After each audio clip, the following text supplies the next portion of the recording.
Now and again, I have a bad day or a few bad days, or if it got bad enough, I would come down and get a nerve block, and then those weren't helping. I mean, every day was a bad day.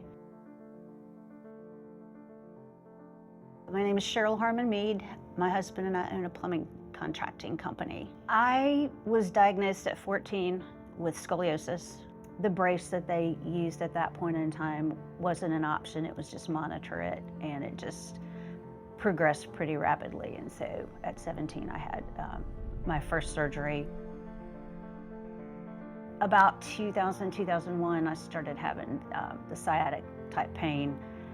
It was just intermittent. I just thought it was arthritis. And I was like, I just don't want to hear that yet. Until finally in 2007, I think, the legs started going numb, some numbness in my hands and my fingers. And I knew at that point, I mean, he told me, you're probably going to face another surgery somewhere down the road.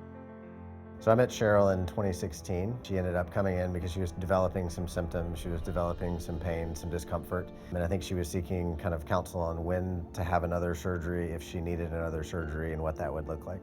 When I came down for my annual visit, Dr. Chapman asked me if I was ready to discuss surgery, and I told him no. For me, ultimately, it's a quality of life surgery. I mean, yes, we're operating on scoliosis, but she started to have limitations and things that she couldn't do anymore, that she wanted to do, that she identified with who she was and how she kind of interacts with the world. And as she was starting to lose some of those things, in my mind, that's the right time to start to intervene. Because if you can do the things that you want to do, you should keep doing them. When you can't do those things, and if we can give them back to you, then that's the time to intervene.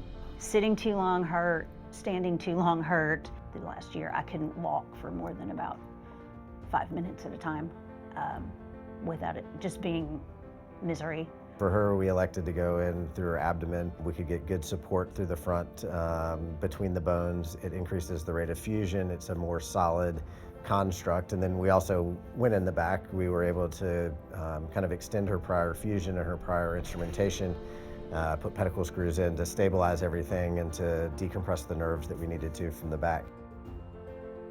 It's been very life-changing for me. We just took our first vacation in years that we didn't have to take my back into consideration. Stamina's not back, but didn't have any pain from the back, you know. I was a little sore, but that was nice to be able to go do those things. I mean, she's gonna get on some bouncy balls with her grandson, and of all the things that she talked about, that was the thing that mattered the most to her. That's what, when I said, yeah, you can do that, that's what brought tears to her eyes, that she could get back to doing the things that she wanted to do. Now to be able to do this thing with her grandson as he grows, to kind of bring new things into her life and interact with her family the way that she wants to, like that in my mind ultimately is what successful surgery looks like.